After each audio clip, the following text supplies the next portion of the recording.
1992 আন্তর্জাতিক লেভেলে এখানে বিশ্ব জলাভূমি হিসাবে ঘোষণা করা হয়েছে। তো যে স্যাররা আগে এখানে এসছেন তাদের কাছে আমি জানতে চাই যে সুন্দরবনের এই যে ইকোসিস্টেম একাধারে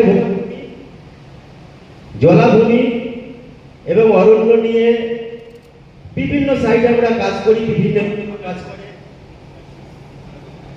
তো স্যারদের কাছে আমার জানার যে সুন্দরবনের ইকোসিস্টেমটা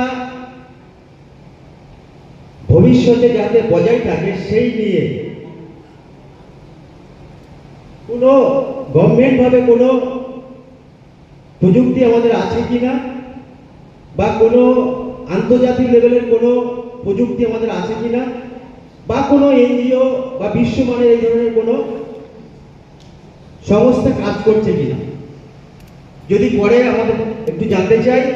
যদি না করে তাহলে আমার মনে হয় গাছের সঙ্গে সঙ্গে এই ইকো সিস্টেম অর্থাৎ বাস্তুতন্ত্রটা বিভিন্ন জীব বৈচিত্র্য আমরা আলাদা আলাদাভাবে জানি, যেমন ব্যাঘ্র প্রকল্প, কিন্তু টোটাল সিস্টেমটা নিয়ে কেমনভাবে কাজ হয় এটা যদি একটু জানানো হয় তাহলে খুশি হব।